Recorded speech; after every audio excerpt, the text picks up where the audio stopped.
जैसे हथियारों के लिए हमें लाइसेंस मिलते हैं, वैसे गाड़ी चलाने के लिए भी हमें लाइसेंस ही मिलना है। चालान आपका एक पार्ट हो सकता है, बट हमारे यहाँ KRN का केवल चालानिंग हो गया है। सो हम लोग भी एज अ कम्यूटर जब सड़क पर देखते हैं तो ट्रैफिक रूल्स देख के लोग डरते हैं। भारत में ट्रैफिक सुधार की जो शुरुआत है, आपके हिसाब से वो लोगों से होनी चाहिए या सिस्टम से? It's a weapon. It needs to be understood and taken very well cemented in your mind कि a vehicle is a weapon if not used right. So, मैंने वहाँ पे ज़्यादा यंगस्टर्स को ही देखा है एडमिट, और उनके माँ बाप उनकी सेवा कर रहे हैं, और वो किस वजह से गए? Rash driving. एक हेलीकॉप्टर का पायलट MiG-21 नहीं चला सकता। आपने एक 2 व्हीलर का लाइसेंस दिया तो मोपेड भी चला सकता है और फ्लेयर 1000 की बाइक भी चला सकता है। क्यों ऐसा है? आपने जैसे सरकार की बात करी, अगर आपको ट्रांसपोर्ट मिनिस्टर बनाया जाए एक दिन के लिए, तो आप क्या बदलाव लाना चाहेंगे? जब ट्रक्स क्या होता है, ट्रक्स खड़े हुए हैं, खराब हो चुके हैं, एक पीछे से SUV आती है, जब से पूरा परिवार ट्रक के नीचे। क्या लोएस्ट स्पीड लिमिट भी होती है और हाईएस्ट स्पीड लिमिट तो पता है? प्रणाम, मैं नीलिमा सिन्हा आप सभी का आज के इस पॉडकास्ट में स्वागत करती हूँ, जिसका नाम है लाइफ विद नीलिमा।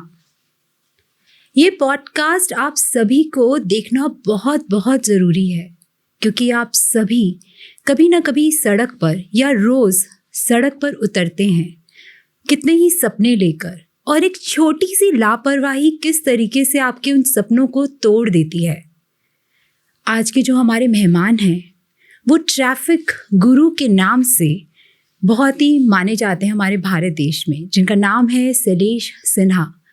इन्होंने ट्रैफिक एजुकेशन को ही अपना मिशन बनाया, जिसमें इन्होंने लोगों की सोच को बदला, जिससे ट्रैफिक या सड़क दुर्घटनाएं कम हुई और हर व्यक्ति, हर नागरिक एक और जिम्मेदार नागरिक बनकर उभरा। हम मिलते हैं हमारे आज के traffic guru of India Shailesh Sinha ji से। Welcome to the social. Thank you Neelima ji, आपने ज़बरदस्त इंट्रोडक्शन दिया, मेरा आनंद आ गया सुन करके। सबसे पहले तो हमारे दर्शक यही जानना चाहेंगे कि किस चीज़ ने आपको ये प्रेरणा दी ट्रैफिक गुरु की? असल में ट्रैफिक गुरु बनने की कोई प्रेरणा नहीं मिली, मेरा एक इंक्लिनेशन था टुवर्ड्स ट्रैफिक। जब मैं छोटा था, 7-8 साल का था या 9-10 साल का रहा होऊंगा, तो मेरे अंदर हमेशा से एक क्वेश्चन रहता था कि ये रेड लाइट कैसे होती है, ग्रीन लाइट क्यों होती है, ये एम्बर लाइट या ऑरेंज लाइट जिसे कहते हैं, ऐसा क्यों होता है। तो हमेशा सवाल रहते थे। और उसी दौरान क्या रहा कि मैंने कुछ ऐसे एक्सीडेंट्स देख लिए कि मुझे लगता था कि यार ये तो लापरवाही इंसान की है, तो क्यों नहीं हम इस पर काम करें। होता है उस समय मैंने ये बात नहीं सोची, but over period of time जब मैं चीज़ें देखता चला गया, ट्रैफिक में मूवमेंट मेरी होती चली गई, तो मुझे लगता था कि कहीं ना कहीं यहाँ पर करेक्शन की बहुत आवश्यकता है। तो मैंने इस पर थॉट प्रोसेस डालना शुरू किया। आप ट्रैफिक गुरु ऑफ इंडिया कैसे बने शैलेश जी? देखिए, ट्रैफिक गुरु ऑफ इंडिया तो मैं कभी भी बनने के लिए नहीं बना। क्या हुआ कि जैसे कहा जाता है ना, श्री मोहनदास करमचंद गांधी जी अपना केवल कार्य कर रहे थे, एक व्यक्ति आया, उन्होंने बोला कि महात्मा है तो महात्मा गांधी बन गए। सचिन तेंदुलकर ने केवल बैटिंग की और रिकी पॉन्टिंग ने एक दिन बोल दिया he is god of cricket. So वो एक टर्मिनोलॉजी आपके नाम के साथ जुड़ जाती है। तो ट्रैफिक गुरु मुझे एक चैनल ने बोलना शुरू किया, मेरे पर लाइव स्टोरी की किसी ने, एक बड़े चैनल ने की, और उसने ट्रैफिक गुरु के नाम से मुझे संबोधित किया। वहाँ से ट्रैफिक गुरु बनना शुरू हुआ, फिर ट्रैफिक गुरु ऑफ इंडिया हो गया स्लोली ग्रेजुअली। और आज का समय ये है कि traffic has been the part of my life and I am part of traffic management only. Right, आप ट्रैफिक के अंदर, मैंने पढ़ा, आप ट्रैफिक न्यूज़ अपडेट भी देते हैं। आप we are the creators of traffic news in India. Right, आप जो कॉन्सेप्ट ट्रैफिक न्यूज़ है, एब्सोल्युटली, आई मीन बस traffic safety, update, news, education, ये चारों पांचों जो सेगमेंट है, इसको हम लोगों ने काफ़ी अच्छे शुरुआत किया। वहीं से सीधे सीधे काम करते करते धीरे धीरे ये हमें टैग मिल गया ट्रैफिक गुरु ऑफ इंडिया का। तो इसके लिए हम लोग प्रैक्टिकली काम बस अपना किया है, लेकिन मीडिया ने, लोगों ने इसको हमें बड़ा करके बना दिया। ऐसे हुआ। तो कोई ऐसा पल रहा होगा जिसने आपको इस मिशन, ट्रैफिक एजुकेशन मिशन पे काम करने की जागरूकता आई? देखिए, मैं एक क्रिकेटर था, दिल्ली के लिए 16 अंडर 19 सब खेला मैं। उसके बाद क्या रहा कि हम ट्रैवल बहुत करते थे दिल्ली और आसपास या कई क्षेत्रों में। तो उस ट्रैवल के दौरान मैं एक्चुअली में देखता था कि लोग कितने लापरवाह हैं। मुझे बचपन से एक ये पॉइंट पता था कि गाड़ी एक हथियार की तरह होती है, प्रैक्टिकली एक गाड़ी हथियार की तरह होती है। ये बहुत इंपॉर्टेंट बात है, जो बहुत इंपॉर्टेंट बात है, लेकिन लोगों को कहीं अंदाजा नहीं होता, कहीं समझ नहीं पाते। But practically a car is like a weapon और a two wheeler is like a weapon और any vehicle is like a weapon, because कहीं भी इसका गलत इस्तेमाल होता है तो क्या होता है, किसी की मृत्यु होती है, कोई परमानेंट इंजर्ड होता है, कई कई फैमिलीज खराब हो जाती हैं। तो वॉर्स में क्या होता है, वॉर्स में भी सेम काम होता है। तो कहीं ना कहीं एक कॉलिंग थी मेरी, तो मैंने इसको फॉलो किया और रोड सेफ्टी पे, ट्रैफिक अपडेट्स पे, ट्रैफिक के आसपास पूरे जीवन को अपने आप मैंने आई वीव्ड अराउंड ट्रैफिक ओनली।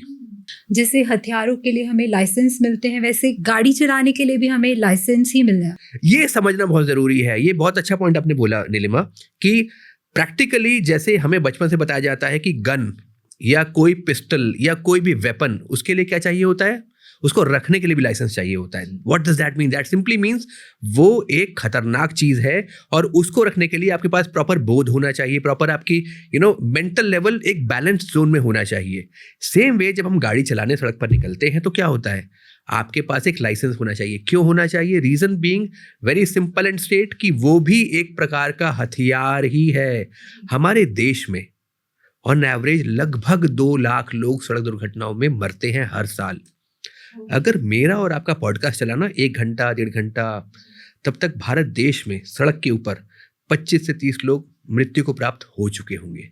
तो इतना सीरियस सब्जेक्ट है, इतना सीरियस इशू है, लेकिन as a citizen, as a people, we have not taken it that seriously. हमने उसको एकदम डिफॉल्ट की तरह समझा हुआ है कि यार ये तो ठीक है ना, सड़क पर चल रहा है, एक्सीडेंट होता है, बट एक्सीडेंट को रोका भी तो जा सकता है। वहीं पर मैंने काम करना शुरू किया।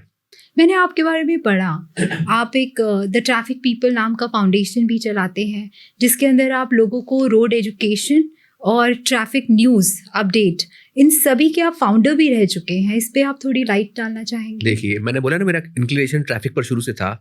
उसमें क्या रहा कि कहीं ना कहीं ट्रैफिक ट्रैफिक ट्रैफिक दिमाग में घूमता रहता था। तो जब मैं almost I was in Hansraj college, वहाँ से मैं पढ़ रहा था, तो मेरे दिमाग में एक अचानक रेडियो में सुनता था, तो मैंने सुना कि आपके पास मीडिया के थ्रू पॉलिटिकल न्यूज़ है, फिल्म न्यूज़ है, स्पोर्ट्स न्यूज़ है, इंटरनेशनल न्यूज़ है। मैं कहीं रहता हूँ और मुझे स्टेशन जाना है या एयरपोर्ट जाना है, उसके लिए मेरे पास कोई न्यूज़ ही नहीं है। सो प्रैक्टिकली वहाँ से शायद एक बीजन जिसे कहते हैं, वहाँ से एक पॉइंट शुरू हुआ कि why not we should have traffic updates.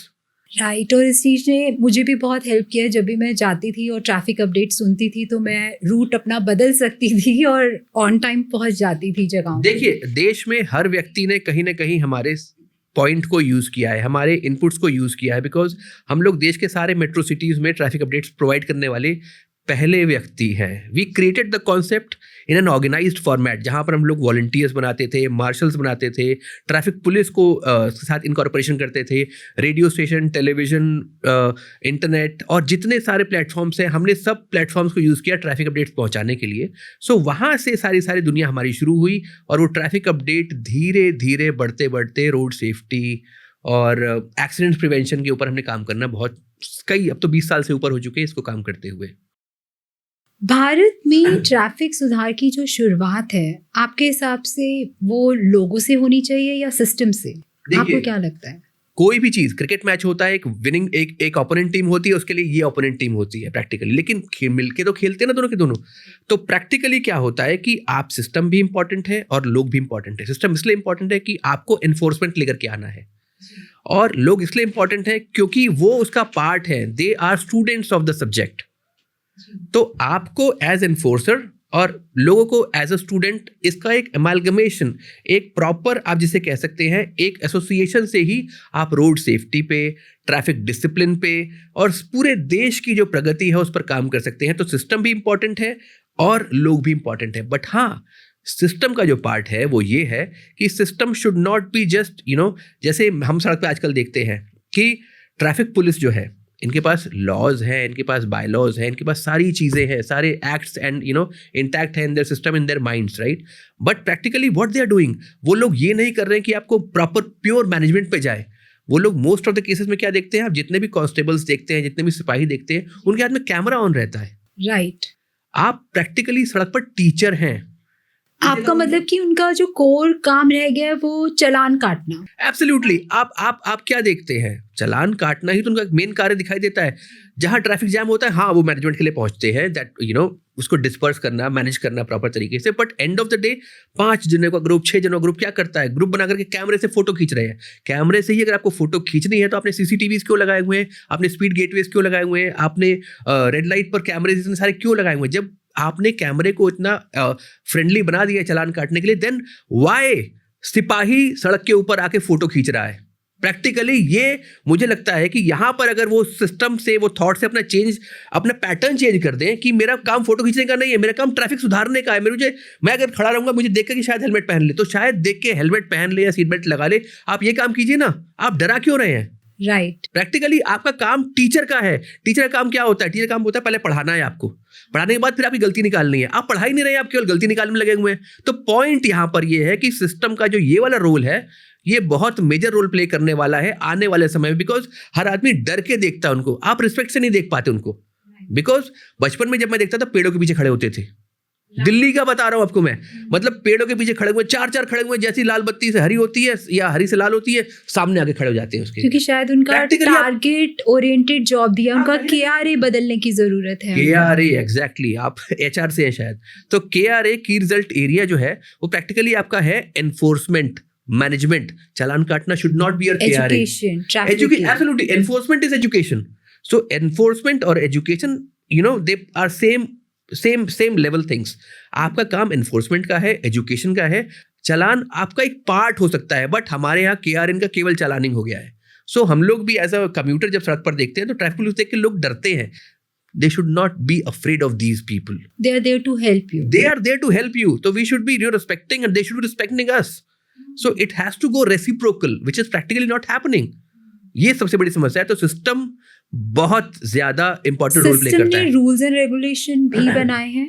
सो आपको क्या लगता है, जनता को भी तो उन्हें फॉलो करने का उनकी भी जिम्मेदारी बनती है? जनता के साथ समस्या ये नहीं है कि वो फॉलो कर रही है नहीं कर रही।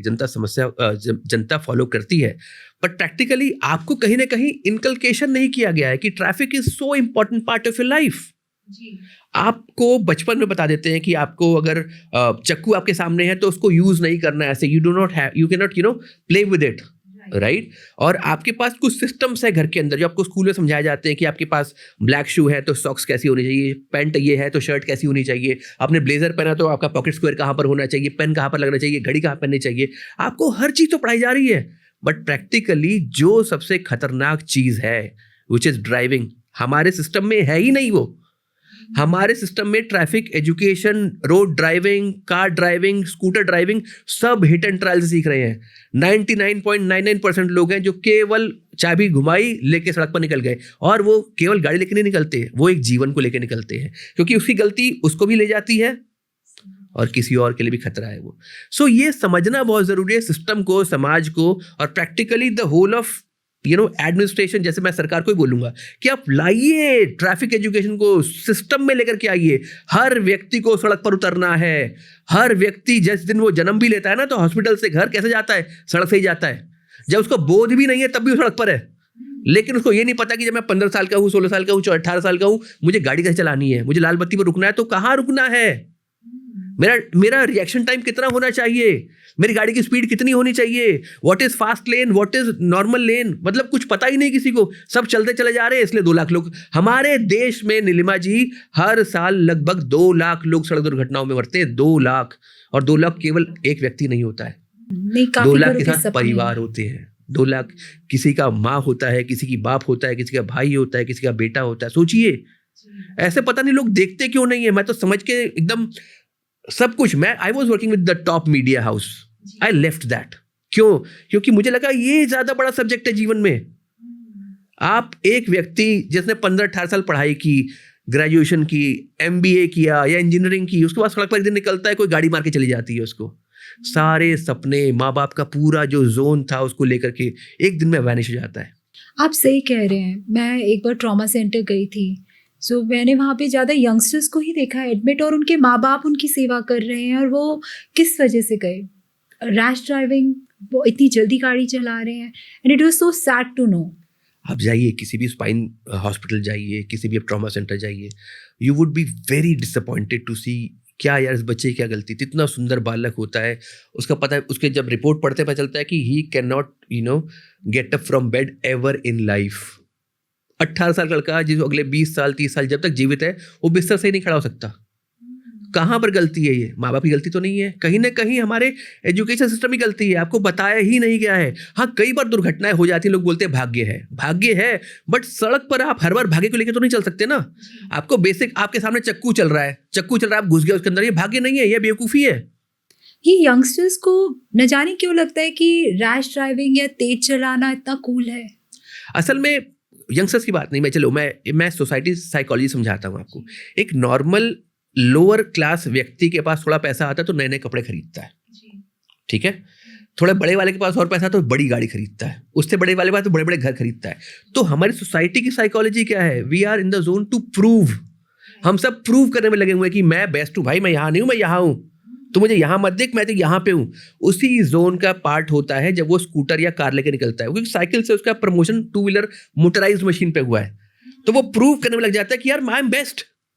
उस आई एम बेस्ट में उसको आइडिया नहीं है क्या क्लच का रोल है, क्या एक्सेलरेटर का रोल है, क्या ब्रेक का रोल है, उसको आइडिया ही नहीं है, उसको कोऑर्डिनेशन नहीं पता, उसको रिफ्लेक्सेस नहीं है उसके प्रॉपर सिंक्रोनाइजेशन में, बिकॉज अभी वो मैनुअल जोन में था या पेडेस्ट्रियन जोन में था, वो सीधे मोटराइज जोन में आया। तो ट्रांसफॉर्मेशन इतना फास्ट होता है ना, लेकिन उसके अंदर क्या है?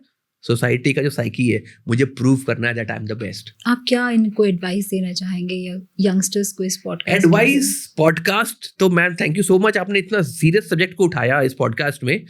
पॉइंट यहाँ पर यह है कि पेरेंट्स को जागृत होना ज़रूरी है, घर की माँओं को, वाइफ्स को जागृत होना ज़रूरी है कि बेटा और अपने हस्बैंड को या अपने पिता को आप समझाइए, भाई साहब अगर आप जा रहे हैं सड़क के ऊपर तो आपकी जर्नी तो इम्पॉर्टेंट है, बट जो आपके साथ सड़क पर चल रहे हैं सबकी जर्नी इंपॉर्टेंट है। मतलब हर आदमी डिफरेंट साइक से मूव कर रहा है, और आपकी हल्की सी हड़बड़ी किसी के जीवन को परमानेंट ना ध्वस्त कर दे। और उस ध्वस्त में केवल वो नहीं फंसेगा, फंसोगे आप भी, बिकॉज कुछ एक्ट्स आप पर भी लगेंगे, और हो सकता है कि सीरियस एक्सीडेंट हो तो शायद आप भी खत्म हो जाओ उस एक्सीडेंट के चक्कर में। तो आपको उस मशीन को यूज करना सीखना है। It's a weapon, it needs to be understood and taken very well cemented in your mind कि a vehicle is a weapon if not used right. ये बहुत ही इम्पोर्टेंट आपने फ्रेज दिया हुआ है कि a vehicle is a weapon. A vehicle actually is a weapon. I mean, आप licence बंदूक के लेते हैं ना, गाड़ी के लिए भी लेते हैं, क्यों लेते हैं? सिंपली इसका रूल है कि ये खतरनाक है, ये आप समझ जाइए। जिस दिन ये व्यक्ति समझ जाएगा, उस दिन मैं श्योर करता हूं कि जिस दिन व्यक्ति के दिमाग के अंदर आ गया कि यार ये इससे ना मेरा भी खतरा है, मैं किसी और के लिए भी खतरा क्रिएट कर सकता हूं। आपके पास बंदूक, जिसके पास लाइसेंस वाली बंदूक होती है, क्या चलाता फिरता सड़क के ऊपर? नहीं चलाता ना। क्यों चलाता? उसको पता है खतरनाक है। Same way a vehicle is also a weapon. Right. लोग, मैंने देखा है, ट्रैफिक रूल्स जानते हैं पर फिर भी तोड़ते हैं। क्या इसके पीछे, क्या उनकी लापरवाही है, या उनकी एक मानसिकता है, या ये जल्दबाजी है कि हमें कहीं जल्दी से पहुंचना है? देखिए, इसमें मानसिकता भी आती है, इसमें जल्दबाजी भी आती है, इसमें इररिस्पॉन्सिबल बिहेवियर भी आता है। ये 3-4 का पैटर्न है, इसका कॉन्ग्लोमरेशन होता है, इसका कॉम्बिनेशन होता है, तब ये आउटपुट निकल के आता है कि मैं तेज़ हूँ, मैं लापरवाह हूँ, मुझे साइंस के बारे में भी नहीं पता, ट्रैफिक साइंस के बारे में, और लेकिन मुझे पता है गाड़ी चलती कैसे है, वो भी मेरा भुलावा है, मुझे प्रैक्टिकली ये भी नहीं पता। एक आदमी के लिए पंचर भी अगर गाड़ी हो जाती है तो सर दर्द हो जाता है कि पंचर कैसे बना, जो कि सबसे सिंपल है, जैक लगाना है, व्हील निकालना है, व्हील चेंज करना है, बट वो भी एक टास्क हो जाता है। गाड़ी हीट हो जाती है तो आपको नहीं पता कैसे उसको ठंडा करना है। प्रैक्टिकली एक आदमी को बस स्टीयरिंग पर चल के समझता है कि मुझे सब कुछ आता है जी। और उसी थोड़ी सी नॉलेज से, वो कहते हैं ना, आधा नॉलेज खतरनाक होता है या कम नॉलेज ज़्यादा खतरनाक होता है, राइट? तो सेम सिचुएशन में यहाँ पर आपकी साइकोलॉजी, आपकी मानसिकता और आपका रिस्पॉन्सिबल बिहेवियर, जिस समय आपके पास ज्ञान आ जाएगा, ये तीनों में से कोई काम आप नहीं करेंगे। तो घुमा फिरा के चीज़ें आ रही है, वो यही आ रही है कि my responsible behaviour will be saving me and will be saving other people on the road who are traveling along with me। दो वो अलग अलग गाड़ियों में हैं, बट फिर भी वो अलग अलग चलते हुए भी आपसे एटलीस्ट सेफ रहे। आपके अंदर बस एक ये थॉट डेवलप हो जाए कि मेरी जर्नी इंपॉर्टेंट है और मेरे साथ सबकी जर्नी इम्पोर्टेंट सबकी जर्नी इम्पोर्टेंट है, क्योंकि एक ही शायद रेड लाइट पे हर कोई अलग मानसिकता से भी खड़ा है। किसी के घर पे कुछ प्रॉब्लम है या कोई Wow. एडमिट है Wow. रोड पे और कोई बहुत ही खुश है, तो सबकी मानसिक और सभी उसी रेड लाइट पे खड़े हैं। आप समझिए, एक लाल बत्ती है, जो बड़ा अच्छा आपने पॉइंट बताया, मैं थोड़ा सा उसको डिटेल में देता हूँ। एक लाल बत्ती पर मैं खड़ा हूँ, मेरे बगल में एक और कार खड़ी है, उसके बगल में एक और इधर बाइक खड़ी है, फिर एक शायद और स्कूटर खड़ा हुआ है, फिर एक बस खड़ी हुई है, राइट। हम 7, 8, 10 जने एक ही रेड लाइट पे खड़े हैं, सिचुएशन एक है, गाड़ी में हम सब रुके हुए हैं, बट आपको पता है सबकी मानसिकता उस समय जो मेंटल सिचुएशन है, कोई इंटरव्यू के लिए भाग रहा है, कोई बाप है जो देखने जा रहा है कि मेरी बेटी एग्जाम है, उसको जल्दी से पहुंचाना है, ठीक है, किसी की शायद वाइफ बीमार है, वो हॉस्पिटल पहुंचने की तैयारी में है, राइट। किसी के साथ, हर व्यक्ति के साथ अलग अलग अलग अलग समस्याएं हैं या कुछ ना कुछ काम है, राइट। सो आप एक्सपेक्ट मत कीजिए कि सबका मेंटल स्टेट बराबर होगा, लेकिन आप अपने आप को तो बैलेंस कर सकते हैं, बस आपको अपने आप को बैलेंस करना है। बहुत जरूरी है। 2 लाख लोग सड़क दुर्घटनाओं में हर साल जो मरते हैं, आई मीन इसमें आपको पता है 70% प्लस इररिस्पॉन्सिबल बिहेवियर होता है, जहां पर कहीं ना सिविल इंजीनियरिंग गलती है ना गाड़ी गलती है, सारी गलती क्या होती है इंसान पे जो उस मशीन को ऑपरेट कर रहा है। हाँ, आप सही बोल रहे हैं, क्योंकि इतनी टेक्नोलॉजी ट्रैफिक में भी आगे, जैसे हर जगह सीसी कैमरेज लग चुके हैं, स्मार्ट सिग्नल आ चुके हैं, लेकिन फिर भी दुर्घटना कम नहीं हो रही। दुर्घटना देखिए, मैंने बताया ना 70% का मतलब क्या हुआ, 70% is my mistake, 30% is whether, सड़क की कोई गड़बड़ी हो, गाड़ी में कुछ पहिया फट जाए, टायर फट जाए, तो ये 30% में आते हैं, बट 70% मेरी ओवर स्पीडिंग है, मेरा इररिस्पॉन्सिबल बिहेवियर है, मेरा रेड लाइट जंपिंग है, ये सब चीज ये 70% में आती है। तो आज भी अगर हम चाहें ना, अगर देश जग जाए, सरकारें जग जाएं, मैं बता रहा हूं नीलिमा जी कि 70% जो 2 लाख लोग सड़क पर मर रहे हैं ना, 2 लाख, और 2 लाख तो मर रहे हैं, 1.5 लाख जो परमानेंट डिसेबल हो रहे हैं उनको कोई काउंट ही नहीं करता। हम तो केवल वो स्टैट्स देखते हैं जो मर गए, जो परमानेंट डिसेबल है, जहां पर जवान लड़का घर के अंदर पड़ा हुआ है, हॉस्पिटल में पड़ा हुआ है, 3 साल 4 साल 5 साल हॉस्पिटल में पड़ा हुआ है, हर महीने खर्चा 1.5 से 2 लाख 3 लाख रुपए का, और उसके बाद भी माँ बाप को केवल आस है, भाई बहनों को केवल आस है कि भैया किस दिन खड़े हो जाएंगे, लेकिन वो कभी मेजॉरिटी केस में खड़ा नहीं होता, स्पाइन की चोट कभी ठीक नहीं होती। तो ये समझना आवश्यक बहुत ज्यादा है लोगों के लिए कि भैया जल्दीबाजी अच्छी बात है, बट मेरी जल्दीबाजी मेरे लिए ना खतरनाक हो जाए। तो परमानेंट डिसेबिलिटी एक बहुत बड़ा सेक्टर है, और यहां पर सरकारों को मैं फिर आवाज देना चाहता हूं कि please wake up, please awaken the society, the people, that this is very important। 2 lakh लोग आप 70% कम कर दिए, 2 लाख में कितने होते हैं, 60 1,40,000 की जो लोग हैं वो जीवित बच सकते हैं।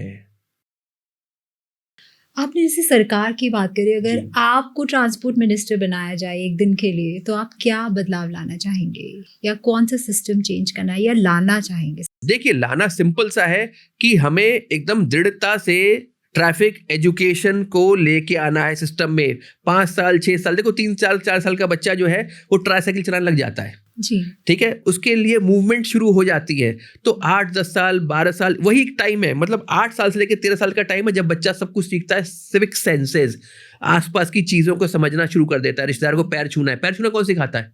हम सिखाते हैं ना अपने बच्चों को, या किसको प्रणाम करना है हम बताते हैं ना, राइट। तो क्यों हम ये नहीं बता सकते बेटा लाल बत्ती पर तुमको पहले ही रुक जाना है, उसकी जर्नी भी इंपॉर्टेंट, जो वहां खड़ा है उसकी भी जर्नी इंपॉर्टेंट, उसको निकलने देना पहले, सामने वाले की इंपॉर्टेंट, उसको निकलने देना पहले। सो आपका मतलब स्कूल्स एंड कॉलेजेस में ये एक सब्जेक्ट आना चाहिए ट्रैफिक का। देखिए आ भी रहा है कहीं कहीं, बट इसका स्ट्रॉन्ग इम्प्लीमेंटेशन नहीं है। 8th 9th में जब बच्चा प्रैक्टिकली परिपक्व होना शुरू हो जाता है towards road, towards motorised machines, right, उस समय उसके अंदर दिमाग में डालना जरूरी है कि हेलमेट क्यों इंपॉर्टेंट है। हेलमेट ट्रैफिक पुलिस से बचने के लिए मत पहनिए आप, हेलमेट पहनिए अपने परिवार के लिए जो घर में आपका वेट कर रहा है। सीट बेल्ट भी आप पुलिस से बचने के लिए मत पहनिए, चालान से बचने के लिए मत पहनिए। आप सीट बेल्ट पहनिए किसके लिए? आपके पिताजी जो घर में वेट कर रहे हैं, आपकी वाइफ जो घर में वेट कर रही है, आपके बच्चे जो बोल रहे हैं कि पापा आएंगे हम फिल्म देखने जाएंगे, इंतजार में है, आप बाहर निकले हैं किसी काम के लिए और एकदम से अगर आपकी हादसे की न्यूज आ गई तो वो घर ही सारे सपने टूट जाएंगे। नीलिमा जी आपको बताऊं, हमारे देश में ये इतना सीरियस पॉइंट है, ये प्लीज समझिए इस बात को कि हमारे देश में लोग रोज लगभग 500 लोग सुबह घर से निकलते हैं और शाम को घर नहीं पहुंचते। 500 लोग, मतलब इतना बड़ा फिगर है ये। तो ये समझने वाली बात है, जहां पर अगर व्यक्ति अलर्ट हो जाए, सिस्टम अलर्ट हो जाए, तो 500 कब 300 होंगे, कब 200 होंगे, कब 0 होंगे, पता ही नहीं और चलेगा। कितने तो घर नहीं पहुंचते, और जो घर पहुंच भी जाते हैं उनकी स्थिति देखने लायक नहीं है। मतलब आई थिंक कितने अलग खर्चे हैं। एक तो वो बेड रिडन हो चुके हैं, और कितने लोगों की फाइनेंशियल स्टेटस ऐसी नहीं होती कि उनका फिजियोथेरेपी करा सके या उनकी दवाइयाँ करा सके, डाइपर्स, बहुत सारे, और सभी पूरा परिवार उसमें मतलब फंस जाता है उनकी इस एक परेशानी व्यक्ति में। अगर इंजर्ड हो घर पहुंचता है ना, तो वो अकेला इंजर्ड नहीं होता, पूरा परिवार बीमार हो जाता है उसके साथ में। एनर्जीज बदल जाती है, नेगेटिविटी घर के अंदर आ जाती है। हर आदमी देखने लग जाता है, यार ये अभी 2 दिन पहले तो फिट था, ये हफ्ते भर पहले तो फिट था, अब इसका अभी जैसे आपने बोला कि वो अपने लिए भी बेचारा ठीक से नहीं रह पाता, वो खुद ना नहा पाता है, ना बाथरूम जा पाता है। बहुत समझने वाली बातें हैं, लेकिन लोग इसको इतना लाइटली आज भी ले रहे हैं और पता नहीं कब तक लेते रहेंगे। तो I am trying my best what I can do. Education system लाने से सच्ची में क्या हम नेशनल कैरेक्टर्स या ट्रैफिक हीरोज बना सकते हैं? देखिए, हमारे देश में जो नेशनल कैरेक्टर है ना, वो कब लोग का जागृत होता है? इंडिया क्रिकेट मैच हो गया, wow we are Indians, we have won it, you know, we defeated this country, this that, you know. Then क्या होता है? कोई बड़ी वॉर होती है, जैसे कारगिल हुआ, पुलवामा हुआ, वहां पर कुछ अच्छा होता है, देश के जवान करते हैं, wow we are Indians. Practically आपका जो नेशनल कैरेक्टर है ना, आपके हर मूवमेंट में आना चाहिए। आप लाल बत्ती पर खड़े हैं दिन में, आपने देखा ट्रैफिक पुलिस वाला है सामने, आप जंप नहीं करते। आपने शाम होते हुए देखा ट्रैफिक पुलिस वाला नहीं है, लाल बत्ती है, आपने जंप कर लिया। आपको लगता है आपका नेशनल कैरेक्टर जागृत है? नहीं है। राष्ट्रीय चरित्र होता ही वहीं पर। क्या अपने घर में थूक देते दीवार के नहीं, ऊपर? मैं इसी पे एक बताना चाहूँगी, जो मेरा एक एक्सपीरियंस रहा है एक ड्राइवर के साथ। जब मैं आती जाती थी तो जहाँ पे चालान कटते हैं उस जोन पे तो सीट बेल्ट लगा के रखा होते, और जैसे ही उस जोन से निकलते थे एकदम सीट बेल्ट निकालते थे, जैसे कि ईगो के खिलाफ है। मतलब ईगो उसमें आती थी। देखिए, मैंने बताया ना कि हमारे यहाँ सिस्टम क्या है। सिस्टम ये बताया गया कि सीट बेल्ट आप चालान से बचने के लिए पहनिए। उसको बताया नहीं गया कि it is for your safety. हाँ, बिकॉज जस्ट गाड़ी मूवमेंट में है, आपका सीट बेल्ट है, तो आपको लगता है कि आप बैठे हुए हैं, बट आप भी सेम मूवमेंट में हैं। मतलब जो आपकी जो कार की मूवमेंट, सेम मूवमेंट उसकी है। जैसे हम बचपन भागते थे, अब तो खैर कम भागते हैं, लेकिन जैसे 100 मीटर स्प्रिंट मारी, तो 100 मीटर स्प्रिंट मारने के बाद मुझे रुकने में टाइम लगेगा। अचानक जैसे मैंने वो धागा जीतने वाला खत्म कर लिया, उसके बाद मैं इमीडिएटली नहीं रुक सकता ना। I will take some more steps to calm. Right. Same way, जैसे ही अगर मैंने सीट बेल्ट नहीं पहनी और मैंने कार में अचानक ब्रेक मारी, तो मेरी बॉडी मुझे पुश करती है विंडशील्ड पे, और भले मैंने एक्सीडेंट होने से बचा लिया, बट अगर मैंने सीट बेल्ट नहीं पहना तो मैं तो नहीं बचूंगा। मैं लगेगा विंडशील्ड होता है, मैं बाहर भी निकल जाऊं। इतनी मेजर हेड इंजरीज। आप हेड को सीरियसली लीजिए कि हल्की सी हेड इंजरी आपका मेंटल स्टेट, आपका स्पाइन स्टेट, आपका पूरे बॉडी का स्ट्रक्चर बिगाड़ सकती है। आप जैसे स्पीड की बात कर रहे हैं, तो फॉर इंफॉर्मेशन, क्या लोएस्ट स्पीड लिमिट भी होती है और हाईएस्ट स्पीड लिमिट तो पता है, बट क्या लोएस्ट स्पीड लिमिट भी होती है? लोएस्ट स्पीड लिमिट कुछ नहीं होती है, बट ये है कि स्लो ट्रैफिक मूवमेंट सबसे खतरनाक है। लोग बोलते हैं ना ओवर स्पीडिंग खतरनाक है, तो स्लो ट्रैफिक मूवमेंट ही बहुत खतरनाक है। बिकॉज एक स्ट्रेच का एक लेवल दिया हुआ है कि आप 60 पर चल सकते हैं, 70 पर चल सकते हैं, उसमें भी लेन्स बनी हुई हैं, राइट। अब उसके सेंटर लेन में सपोज एवरेज स्पीड 50 होनी चाहिए, तो कोई व्यक्ति बोलता है कि मैं 30 पर चल रहा हूँ, तो पीछे जो गाड़ी आ रही है उसकी स्पीड तो पूरी है, उसको अंदाजा भी नहीं होगी आगे स्लो चल रही है। तो slow traffic movement is more dangerous than fast. So as per the lane जो लिमिट है आपको उसमें, लेन पे लिमिट, आप स्लो तो देखो मिनिमम 40-50 से नीचे चलना ही नहीं चाहिए, because you are creating nuisance for the people जो पीछे से आ रहे हैं। उनका एक रिदम है, और अचानक आके देखता है कि आप 30 पे 40 पे चल रहे हैं, तो वो लेन चेंज करेगा तो डिस्ट्रैक्ट होगा, पीछे से दूसरे लेन में कोई गाड़ी आ रही होगी, उसको हिट करेगी। सो ओवरऑल स्लो स्पीड का कोई लिमिट नहीं होता है प्रैक्टिकली, लेकिन आपको स्लो मूविंग व्हीकल, जैसे बोलते हैं ना कि हाईवेज पे बाइक्स नहीं चलनी चाहिए, हाईवेज पे साइकिल नहीं चलनी चाहिए। क्यों नहीं चलनी चाहिए? Because they are slow moving vehicle, they create more danger than fast moving vehicle. Right. तो आपके लिए हाईएस्ट लेवल तो वो होता है कि जैसे लिखा था 100 की स्पीड है, तो 100 की स्पीड एकदम एक्सट्रीम राइट लेन की होती है। उसके बाद भी वो प्रैक्टिकली वो स्पीड से आप ओवरटेक करें आप सेकेंड लेन में आ जाए और उस लेन को खाली छोड़ दें, क्योंकि हो सकता है किसी और का इमरजेंसी, वो भी ओवरटेक करना चाहेगा आने वाले समय में। तो आपके लिए जो हाईएस्ट स्पीड लिमिट है that is practically overtaking speed, बाकी आपकी नॉर्मल स्पीड उससे 80 10-15 किलोमीटर कम ही होनी चाहिए प्रैक्टिकली। और वही है, लो स्पीड पे भी मुझे लगता है कि चालान होना एक बहुत आवश्यक चीज़ है जिस पर अभी तक ध्यान नहीं दिया गया है। Low speed should also be a challanable offence. एक कार से दूसरे कार की जो बीच की जो दूरी होती है, मैंने देखा है कि हर कोई एक के पीछे एक चल रहे होते हैं। इस पे आप कुछ देखिए, it is called as headway, right. आप एक लेन में चल रहे हैं, सबसे पहला तो रूल ये होता है, लेन की ड्राइविंग आई कहाँ से? जैसे हम 100 मीटर, मैंने अभी नाम लिया, हम लोग ट्रैक पे दौड़ते हैं। ट्रैक पे जब मैं दौड़ रहा हूँ तो मेरी फोकस क्या है? वो सामने जो फिनिशिंग लाइन है वो है, that's my focus. My focus is not कि मेरे पीछे वाला या लेफ्ट और राइट वाला मेरी लेन में आ रहा है। वहाँ पर ट्रैक बने होते हैं। सेम वे व्हीकल के लिए भी ट्रैक ही है वो। आपको अश्योर करना है अपने दाएं और बाएं वाले को कि मैं लेन चेंज नहीं करूंगा, मेरी लेन है, मैं उसी लेन में चल रहा हूँ। सो पॉइंट यहाँ पर ये है कि आपको अपनी लेन में चलना है। और उसके बाद जो सेकंड पॉइंट, अभी आपने एक और कुछ सवाल, दूसरा के सवाल क्या पूछा आपने? Distance between both the cars. Distance, इसको कहते हैं रिएक्शन टाइम। रिएक्शन टाइम और हेडवे। जैसे आप प्रैक्टिकली हाईवे पे चल रहे हैं, यहाँ पर स्पीड 100 है, 110 है ऑन हायर साइड, आपका मिनिमम जो डिस्टेंस अगली गाड़ी से होना चाहिए 70 मीटर का होना चाहिए। ओके, सो दैट अगर वो अचानक ब्रेक मारता भी है या उसके सामने कुछ ऑब्जेक्शन आता है या कोई गाड़ी या जानवर आ जाता है, तो आपके पास एटलीस्ट एक रिएक्शन टाइम है कि वहां पहुंचते पहुंचते आप अपनी गाड़ी को रोक पाए। शायद ये जो रिएक्शन टाइम की आपने बात करी, बहुत लोग इसे फॉलो नहीं करते, तभी इतने केसेस आते हैं हाईवे पे कि एक के पीछे 200-300 गाड़ियां टकरा रही हैं आपस में। यही रीजन है कि रिएक्शन टाइम आपके पास है नहीं, आपका बोझ नहीं है, आप एक रिदम में चल रहे हैं। बट आपको प्लीज थोड़ा सा, जैसे सिटी में चल रहे हैं, सिटी में कम से कम 10-15 मीटर का डिस्टेंस बना के चलिए ना। प्रॉब्लम किस बात की है? आप समझिए, मेरी गाड़ी अगले वाली जो चल रही है वो 70 की स्पीड में चल रही है। आपको जरूरी नहीं 70 पे यहाँ पे चलना है, 70 पे आप 15 मीटर पीछे भी चलेंगे तब भी 70 पे ही चल सकते हैं आप। ये लोग को समझना जरूरी है कि 70 की स्पीड में डिस्टेंस के साथ भी तो मेंटेन कर सकता हूँ। शायद लोगों को यहाँ लगता है कि वो बिल्कुल ऐसे चलते हैं क्योंकि उन्हें जल्दी कहीं पहुंचना है। क्या वो जल्दी पहुंचते हैं? नहीं, अगली लाल बत्ती में सारे साथ खड़े मिल जाएंगे आपको। मतलब कॉमन सेंस लोग लगा के तैयार ही नहीं है। लोग इतना इसको लाइटली लेके रखा हुआ है, और उसमें क्या होता है कि आप 2 मिनट बचाने में 5 घंटे बर्बाद करते हैं। गाड़ी आपकी डेंटिंग स्टेशन जाती है, आप इंश्योरेंस वालों को चक्कर लगा रहे होते हैं। अरे कॉमन सेंस लगा लो ना भाइयों। Why do you need so much of hurrying on the zone? जो डेंजरस जोन है उसको आपने ऐसे क्यों बना के रखा हुआ है? सही बात है। आप डिस्टेंस मेंटेन करो, आपके लिए भी सुविधा है, अगले वाले के लिए सुविधा है, पीछे वाले के लिए सुविधा है। रिएक्शन टाइम होना बहुत जरूरी। अरे रिएक्शन टाइम का प्लस पॉइंट और बताता हूँ, ये आपकी एक्सीडेंट्स को बहुत, मैं वही बता रहा हूँ। ये आपका अगर 70 या 20 मीटर का 30 मीटर का डिस्टेंस है अगली वाली गाड़ी से, तो आपको तो कुछ, आपने तो डिस्टेंस, आपको रिएक्शन टाइम पूरा मिल गया, प्लस आपने अपने पीछे वाले को कुशन टाइम दे दिया। राइट, उसको तो कुशनिंग मिल गई ना कि यार ये धीरे धीरे जा रहा है तो मैं भी धीरे रहा हूँ। आपने भी अचानक ब्रेक नहीं मारी, सही में, तो अचानक आपने नहीं मारी तो पीछे वाला भी नहीं मारेगा। आपने उसको भी कुशन दे दिया, अपनी डिस्टेंस में आपने पीछे वाले को कुशनिंग दे दी कि मैं भी रुक रहा हूं, तू भी धीरे धीरे रुक जा।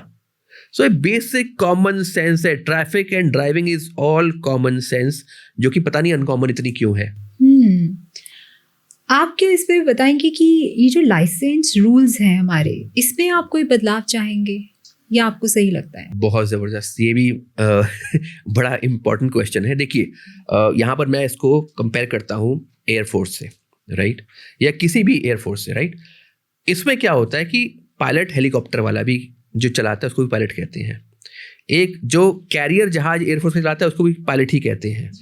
फिर एक जो फाइटर प्लेन चलाता है उसको भी पायलट कहते हैं। MiG-21 वाले को पायलट कहते हैं, सुखोई को पायलट कहते हैं, और एक रफाल चल रहा है उसको भी पायलट कहते हैं। सारे पायलट हैं, they are all pilot. But सबका रिफ्लेक्शन टाइम, सबका रिएक्शन टाइम, सबका थिंकिंग टाइम, सबके फर्क है।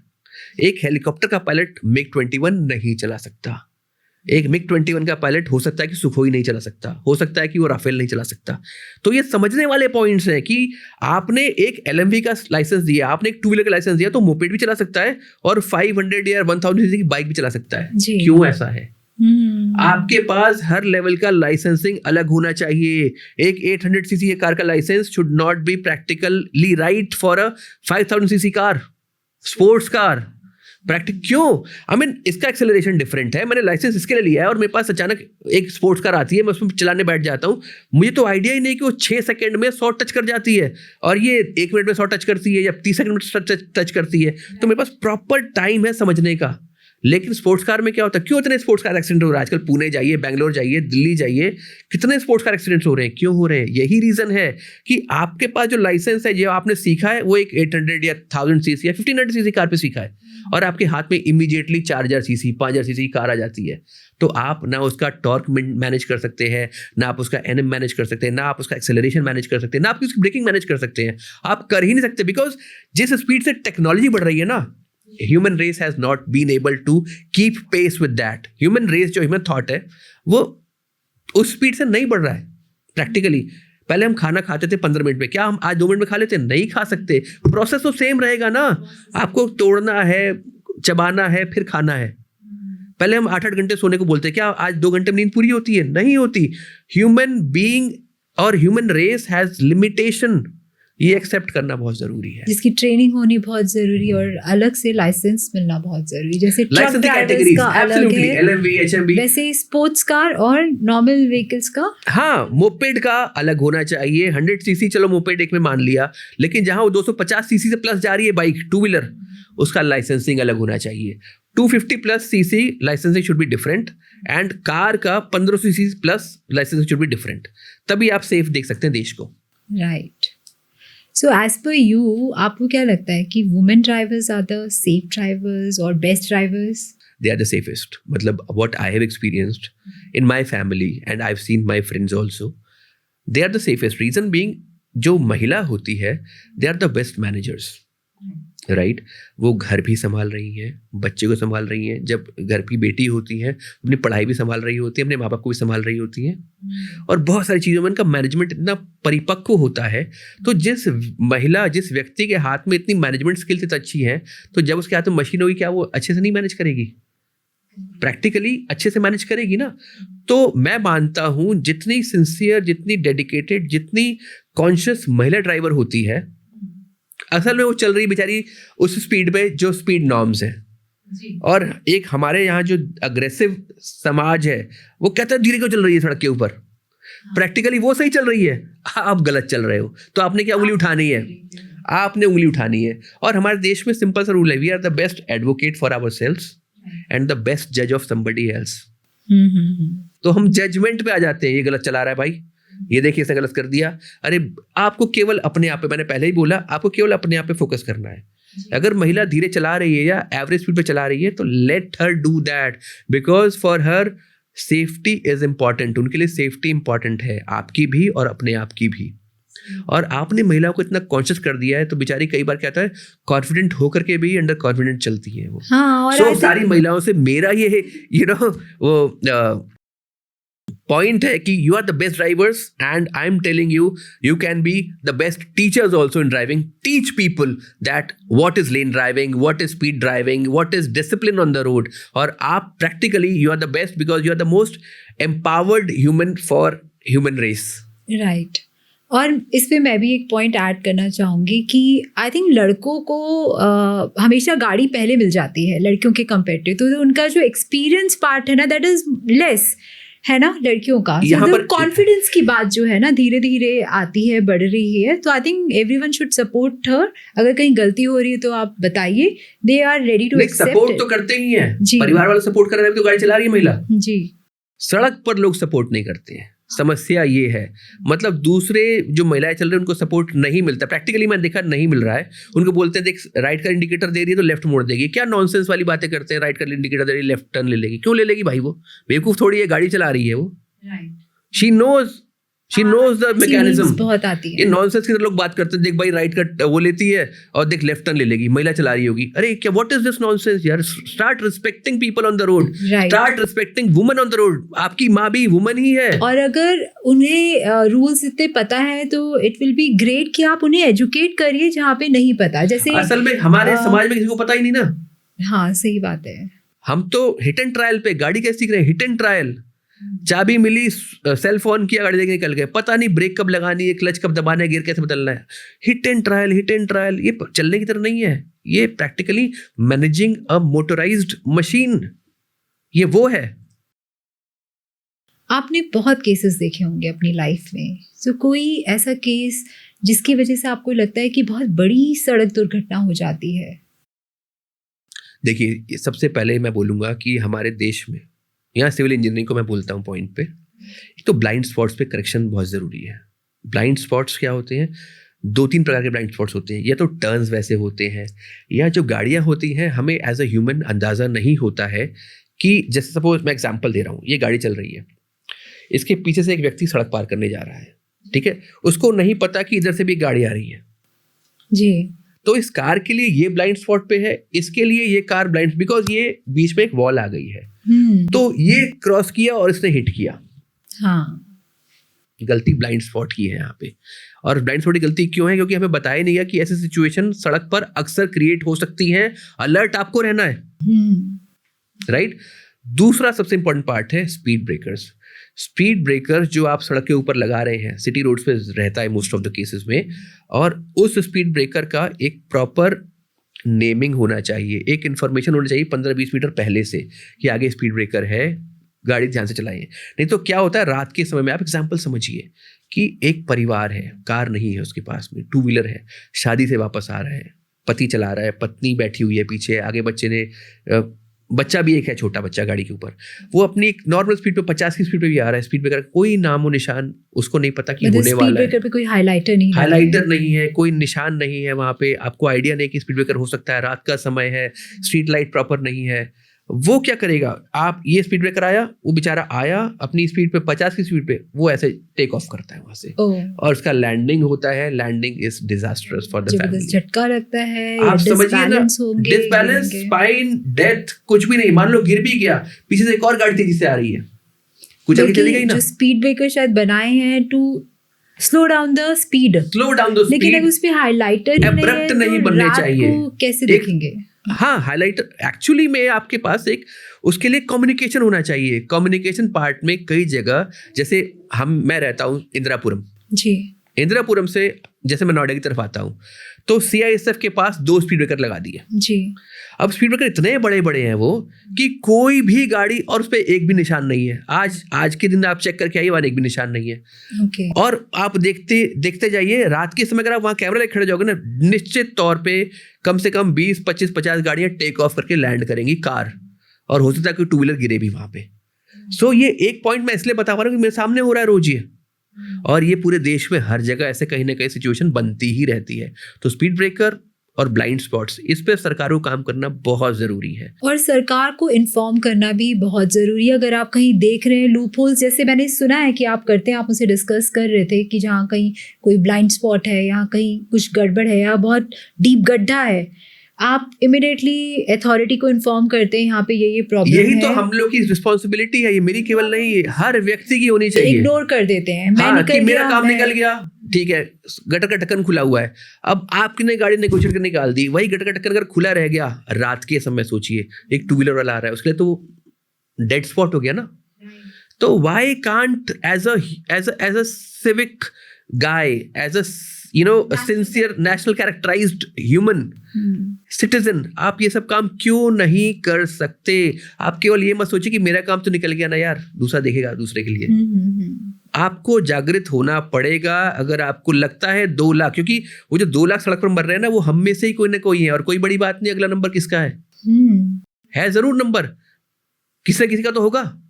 तो अगर हम जागृत हो गए, जागृत करना शुरू कर दिया, तो सरकार भी तो चाहती है कि हम एज अ स्मार्ट लोग, स्मार्ट से मेरे मतलब ये एक रिस्पॉन्सिबल लोग सरकारों को इनपुट्स दें, वहाँ से इनपुट का रिस्पॉन्स लें, तभी तो चीज़ें सुधर करके आती हैं। हम घर में क्या करते हैं, घर में भी सेम काम करते हैं ना, कोई चीज़ खराब होती है पापा को बता देते हैं, पापा जी ये खराब हो रहा है, ठीक कर देते हैं इसको, तो मिलकर ठीक करते हैं ना। तो same way we can create this kind of ecosystem which is practically not there.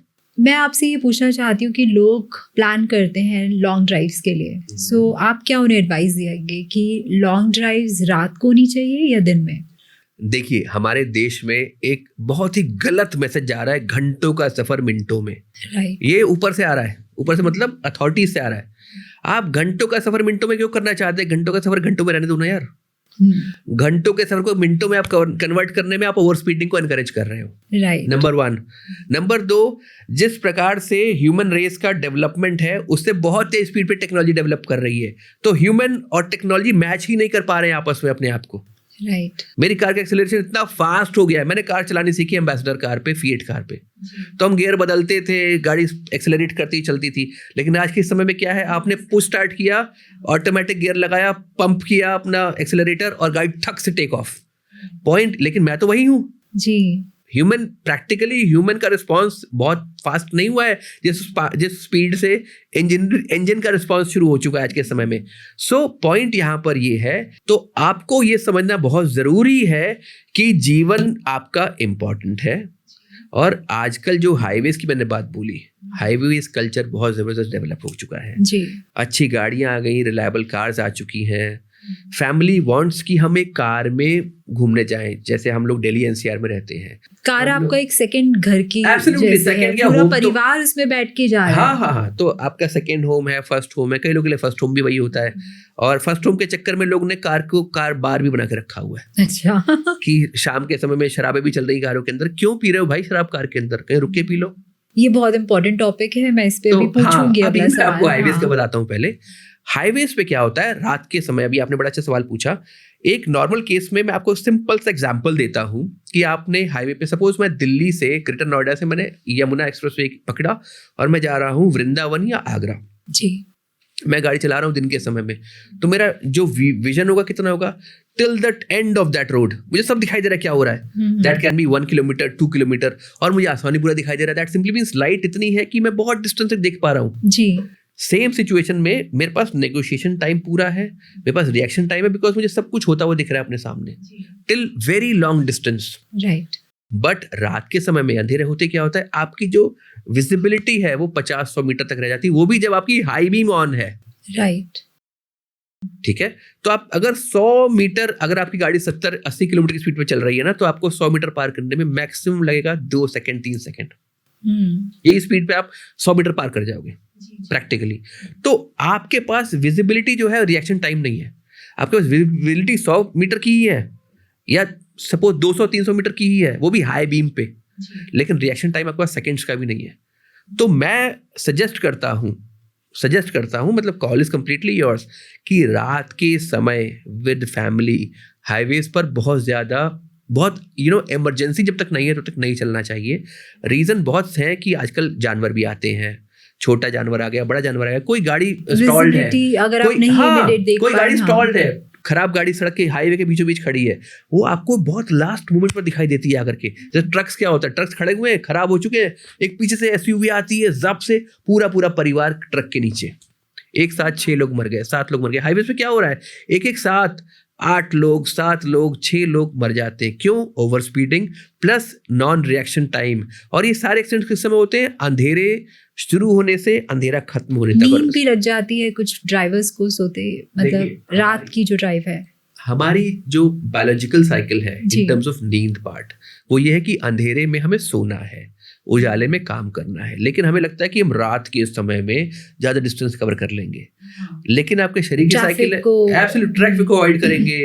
और लेकिन आपके शरीर का क्या कॉमन जोन है, उसको रात में नींद आएगी।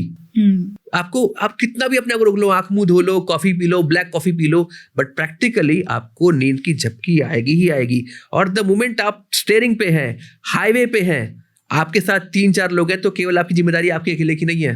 जो 4 जने आपके साथ बैठे हुए हैं ना, उनकी जिम्मेदारी भी आपकी है। उनके जीवन में कुछ दुर्घटना होती है तो you should be responsible for that. बस इस पॉइंट को दिमाग में सेट कर लो ना यार।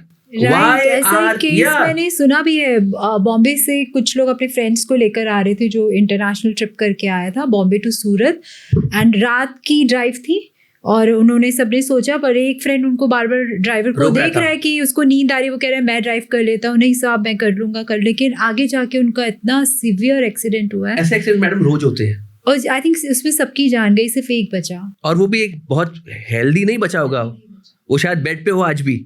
पॉइंट ये है कि आप बिल्कुल भी इसको लाइटली मत लीजिए। रात के समय please do not drive on highways when with your family, number 1।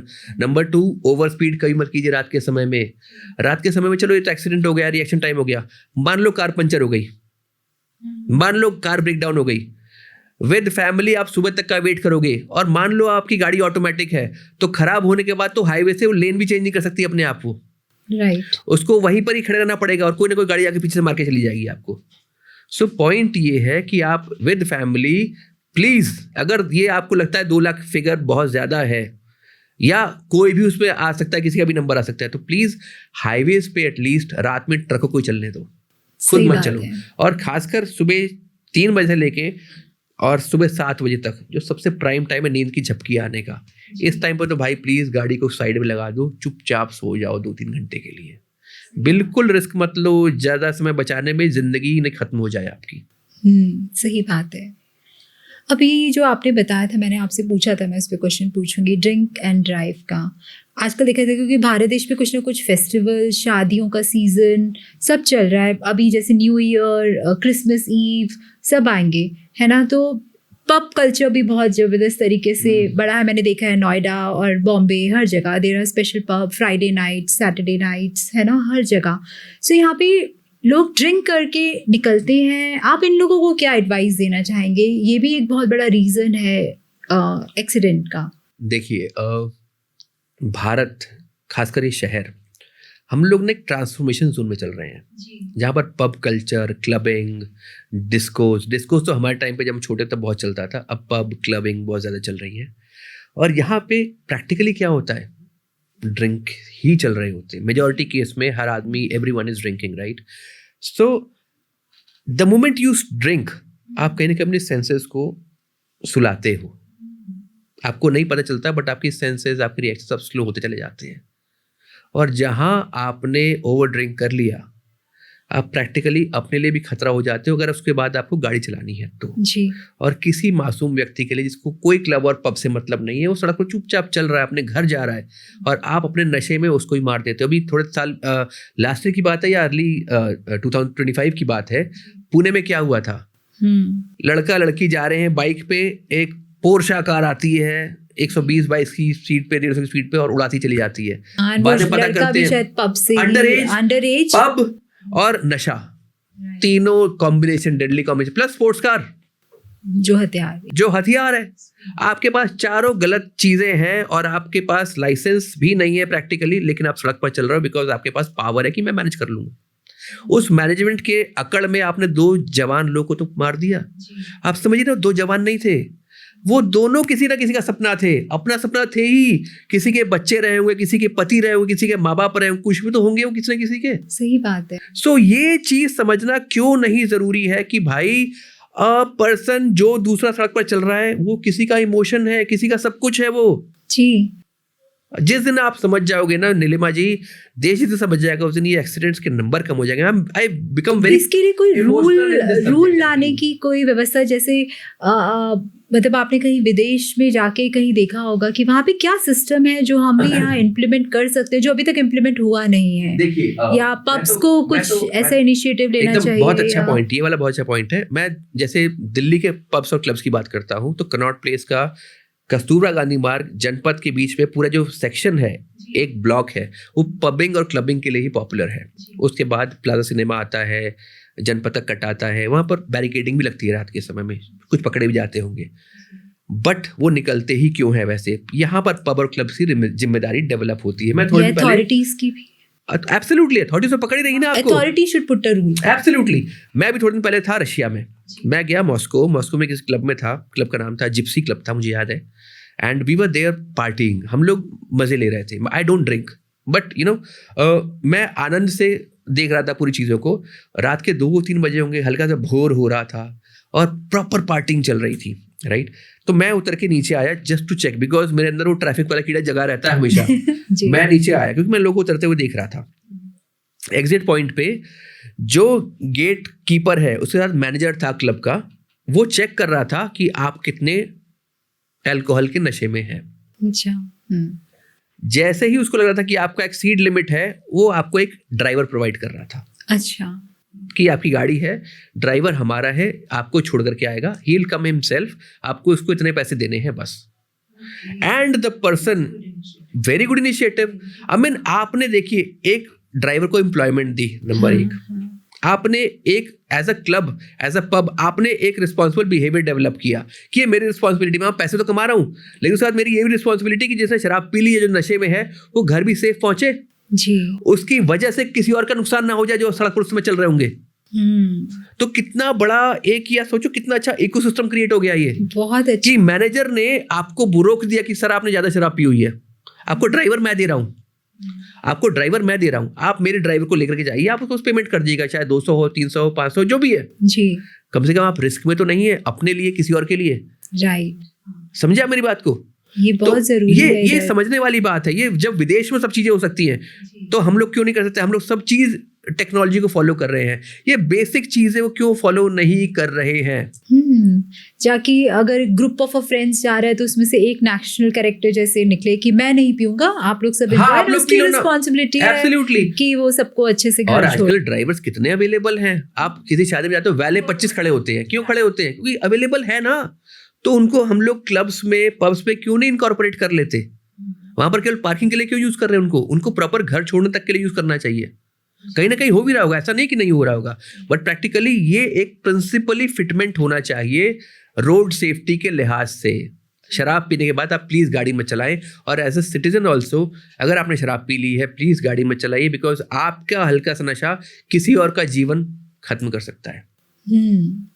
बहुत खूब आपने बताया। ये बहुत ही इम्पोर्टेंट इन्फॉर्मेशंस हैं जो अगर हम लोग एक एक छोटी छोटी चीज़ इसमें से गांठ बांध के रख लें तो शायद रोड एक्सीडेंट के भारत को हम 0 एक्सीडेंट जोन बना सकते हैं।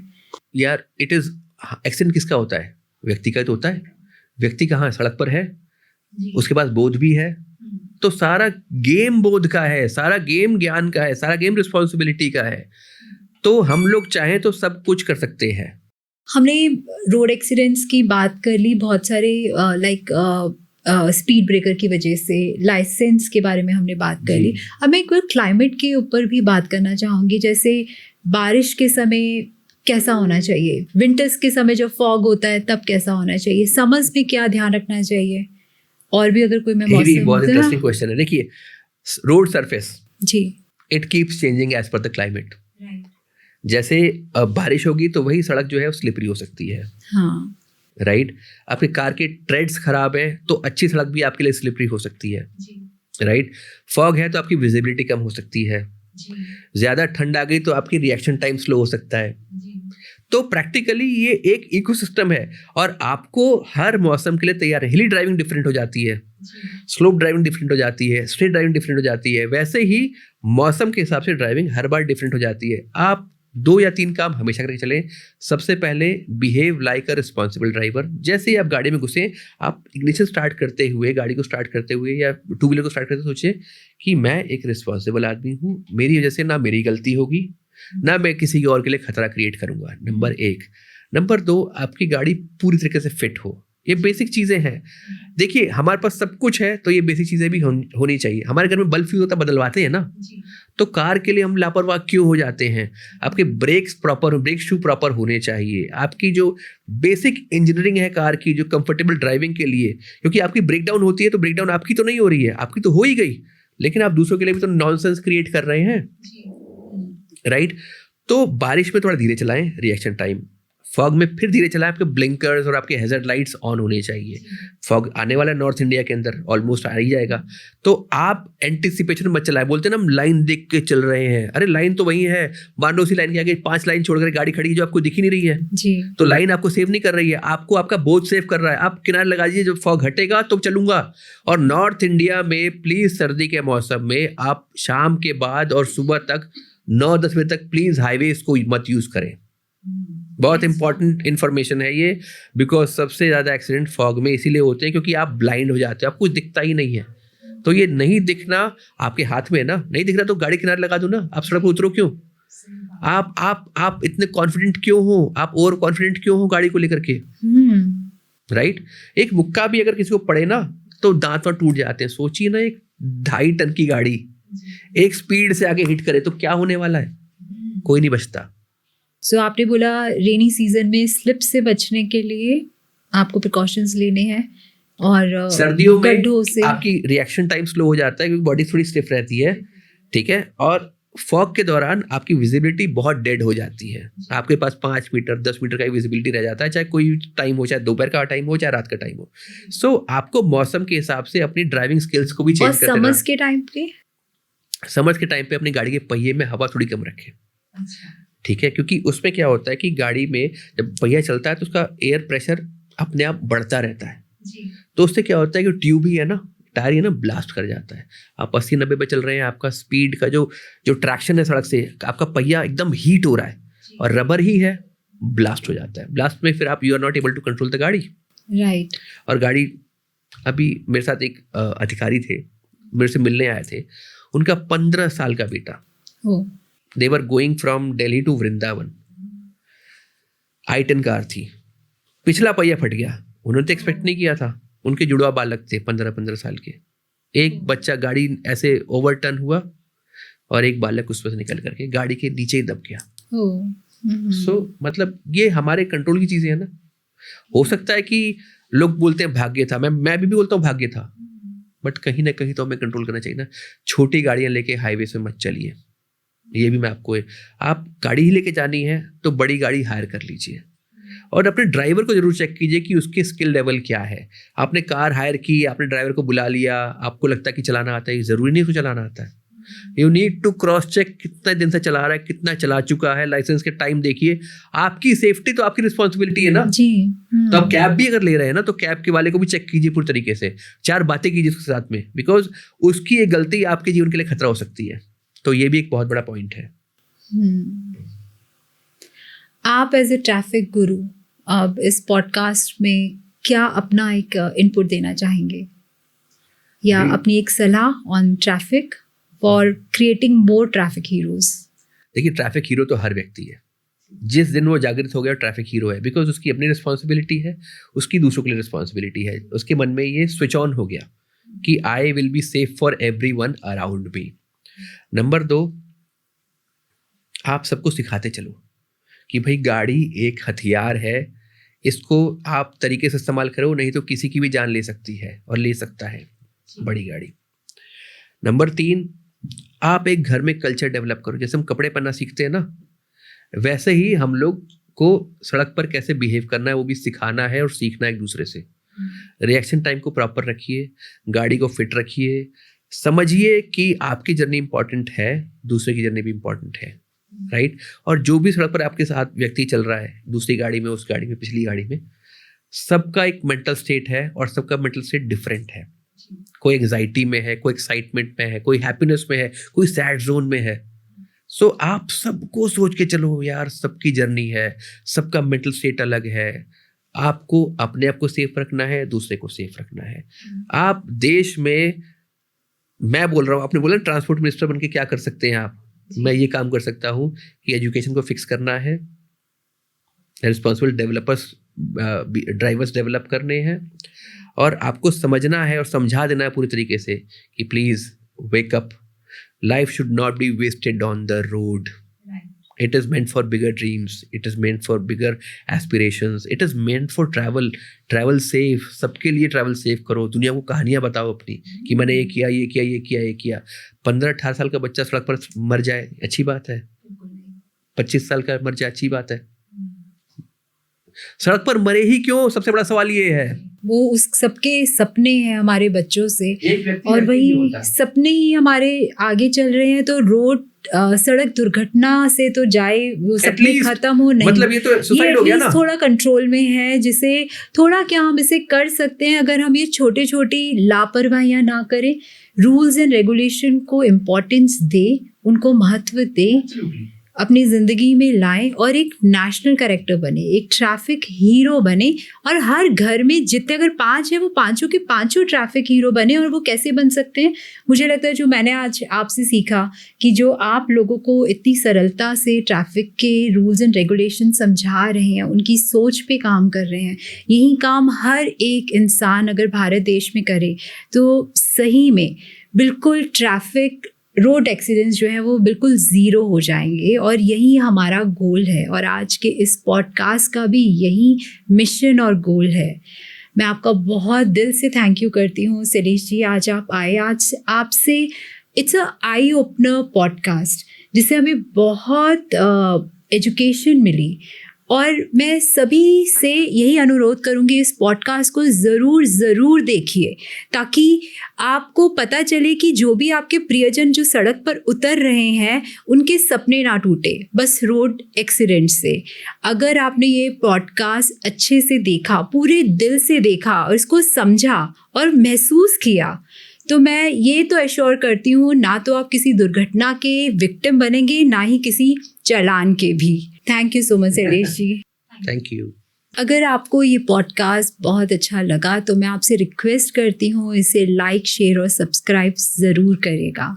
इस पॉडकास्ट का मेन उद्देश्य ही यही है कि आप सबको जितनी ज़्यादा नॉलेज मिले ट्रैफिक रूट सेफ्टी को, और हर घर में जितने सपने हैं वो सपने छुएं, उड़े, उड़ान भरे, ना कि रोड दुर्घटना का शिकार बने। सो प्लीज़ आप इसे सबके साथ शेयर भी करिए ज़्यादा से ज़्यादा, ताकि ये आई ओपनर मैसेज है कि रोड, जैसे शैलेश जी ने कहा कि गाड़ी एक हथियार है, इस हथियार को हमें बहुत ही रिस्पॉन्सिबिलिटी के साथ चलाना है, ना कि तभी हमें लाइसेंस मिल रहा है।